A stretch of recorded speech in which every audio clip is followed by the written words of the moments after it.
In Florida, that was where Idalia hit the hardest. It made landfall just over 24 hours ago as a Category 3 hurricane.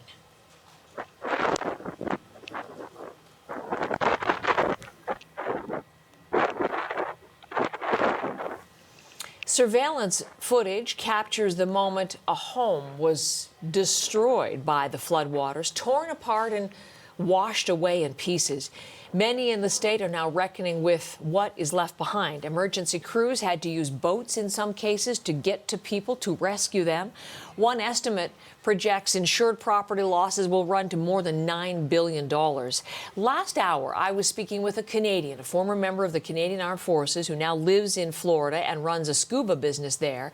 He has a lot of experience about disaster relief, and he told us about how they're doing and handling things now and some of the risks at this point. Some of the hydrostatic pressure that this flooding creates, you can get sinkholes. That can be under the water.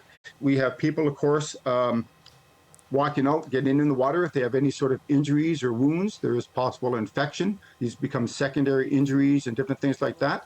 Animals, the alligator's got to go somewhere, and it's not uncommon to see an alligator or possibly even a bull shark swimming up Main Street. The conditions could pose problems for evacuees who are now returning to their properties and starting to assess the extent of the damage. Florida's Governor, Ron DeSantis, says it seems that most residents who were in vulnerable low-lying areas heeded evacuation orders and moved to higher ground before the storm hit. There are reports, though, of at least 2 deaths associated with this hurricane. Ivan Rodriguez is once again with us this morning from CNN and part of our program. He's in Crystal River, Florida, once again. What is the latest there this morning? Now we have a good look with the morning light behind you.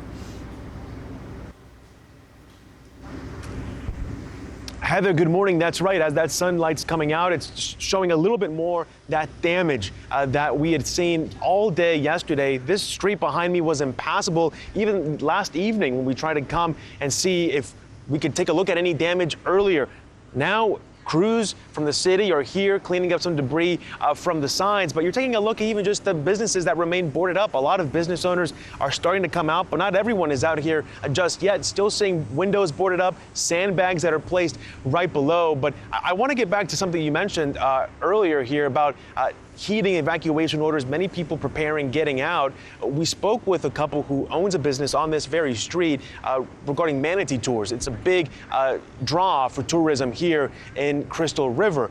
They told me that they actually rented a U-Haul 2 days prior to the hurricane making landfall, packed up a lot of their merchandise, a lot of their gear, and were able to get it out of here early and evacuate. So now they're back here just looking at the damage that's left behind. They say they have about 18 inches of water that's currently inside their store, and add to that the fact that their store is about lifted at least a foot off the ground level, still 18 inches inside. So they're going to try to get everything cleaned up now. Today, they tell me, to try and reopen. But that's just one example of what the rebuilding process is going to look like. And again, some people did and were able to evacuate. Quickly, Ivan, anything on recovery? Are they still looking for people who may be trapped somewhere? For what we know right now, the recovery aspect of this isn't going on, definitely not as much as we saw yesterday. We saw, video of extraordinary video of fire rescues taking place by boat. We in person were able to witness 3 groups separately being rescued. We know that in the county here, 75 people were rescued in Citrus County. In Pasco County, hard hit by the hurricane as well. About 150 residents were rescued there. Now a lot of the focus is shifting to restoring power in some areas, sending in crews to these hard-hit neighborhoods, make sure that the roads are clear as well, and begin that rebuilding process that for some might be slower than others. Ivan, thank you so much. Ivan Rodriguez from Crystal River, Florida.